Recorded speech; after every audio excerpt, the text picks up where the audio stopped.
Gaza पट्टी के पुनर्निर्माण को लेकर खाड़ी के तीन बड़े देश सऊदी अरब, संयुक्त अरब अमीरात और कतर इस वक्त आमने सामने खड़े हैं। इसराइली हमलों में तबाह हो चुके गाजा के भविष्य के लिए जहां दुनिया मानवीय मदद की बात कर रही है, वहीं ये देश इसे क्षेत्रीय शक्ति संतुलन को नया आकार देने के अवसर के रूप में भी देखने लगे हैं। सऊदी अरब और यूएई ने साफ कर दिया है कि गजा में पुनर्निर्माण तभी शुरू होगा जब हमास अपने सभी हथियारों का सरेंडर कर दे और उसकी जगह कोई वैध प्रशासन आए। उनकी दलील है कि जिस जगह पर कभी भी नया संघर्ष फूट सकता है, वहां अरबों डॉलर झोंकना समझदारी नहीं है। इसके अलावा इन दोनों देशों में आम जनता के बीच भी हमास को लेकर कथित तौर पर नाराजगी बढ़ गई है। उसे चरमपंथी और अस्थिरता फैलाने वाली ताकत माना जाने लगा है। इसलिए रियाद और अबू धाबी बेहद सतर्क होकर आगे बढ़ रहे हैं। सऊदी अरब ने तो यहां तक कह दिया कि फिलिस्तीनी अथॉरिटी को अधिकार ट्रांसफर किए बिना वे $1 भी नहीं खर्च करने वाले, और यूएई भी तभी निवेश और सुरक्षा बल में शामिल होगा जब फिलिस्तीनी प्रशासन में व्यापक तौर पर सुधार किए जाएं। इसके उलट कतर का रुख बिल्कुल अलग है। कतर के हमास से पुराने और गहरे संबंध रहे हैं। हमास नेताओं का ठिकाना भी दोहा है और गजा को लेकर युद्ध विराम बैठकों की मेजबानी भी कतर करता रहा है। कतर का कहना है कि अगर गजा की बुनियादी संरचना को तुरंत नहीं सुधारा गया तो मानवीय संकट और अस्थिरता और गहरी होगी। कतर खुद को मध्यस्थ और गजा के लोगों का सबसे भरोसेमंद सहारा मानता है। यही वजह है कि अमेरिका भी कतर को एक जरूरी पुल की तरह देखता है। डोनाल्ड ट्रंप भी मानते हैं कि मानवीय सहायता और सीज फायर प्रयासों में कतर की भूमिका बेहद अहम रही है। इसराइल भी अपने मतभेदों के बावजूद दोहा की भागीदारी को पूरी तरह नकार नहीं पा रहा, लेकिन उसका लक्ष्य यह है कि गजा पुनर्निर्माण की मुख्य जिम्मेदारी सऊदी अरब और यूएई के हाथों में जाए, न कि हमास की छाया वाले किसी ढांचे में। इन सब के बीच सवाल यह भी है कि क्या गजा के लोगों को राहत मिल पाएगी या खाड़ी देशों की यह खींचतान और ज्यादा समय खा जाएगी। शर्म अल शेख सम्मेलन में सऊदी और यूएई का शामिल न होना यह संकेत देता है कि मतभेद काफी गहरे हो चुके हैं। गजा के 20 लाख से ज्यादा लोग बेघर, भूख और भय के बीच जिंदगी काटने को मजबूर हैं।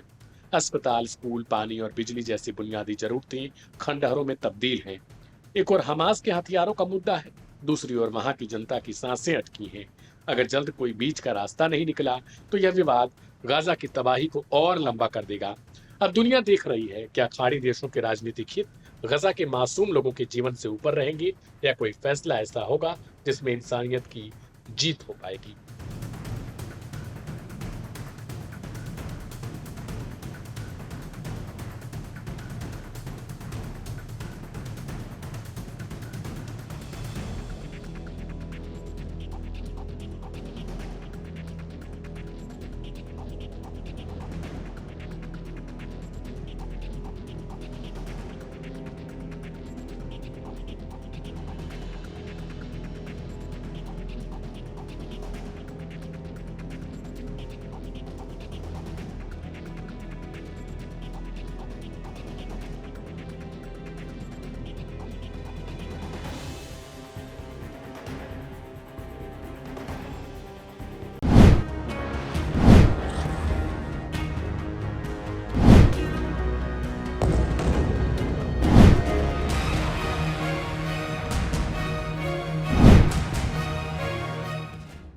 गजा एक ऐसा इलाका जहां शांति हर बार बस कुछ पल की मेहमान बनकर आती है। शनिवार को इस युद्ध विराम पर फिर मिसाइलों का साया छा गया। इजरायली सेना ने दावा किया कि उसने मध्य गजा में एक बेहद सटीक हवाई हमला किया है। निशाने पर था इस्लामिक जिहाद का वह सदस्य जिसे इजराइल अपनी सेना पर एक बड़े हमले की साजिश करते हुए बता रहा है। चश्मदीदों ने आसमान से आती मौत को अपनी आंखों से देखा। एक कार पर ड्रोन से हमला हुआ और पलक झपकते ही वो कार आग की लपटों में समा गई। अब सवाल यह है कि युद्ध विराम जब लागू था तब यह हमला इसराइल ने क्यों किया।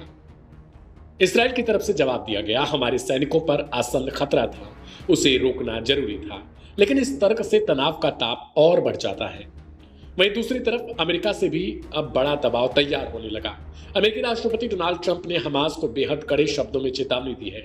ट्रंप ने कहा, अगर 7 अक्टूबर के हमलों में मारे गए बंधकों के शव हमें तुरंत नहीं लौटाए गए तो शांति प्रक्रिया पटरी से उतर सकती है और फिर कार्रवाई के लिए तैयार रहना होगा।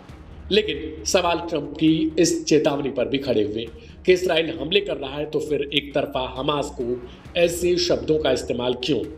ट्रंप ने अपने सोशल मीडिया प्लेटफॉर्म पर लिखा, मध्य पूर्व इस वक्त एक मजबूत शांति का अनुभव कर रहा है जो स्थायी बन सकती है, लेकिन इसके लिए हमास को अपनी जिम्मेदारियां निभानी होंगी। उन्होंने ऐलान किया कि अगले 48 घंटे निर्णायक होंगे। दुनिया देख रही होगी कि हमास अब क्या करता है।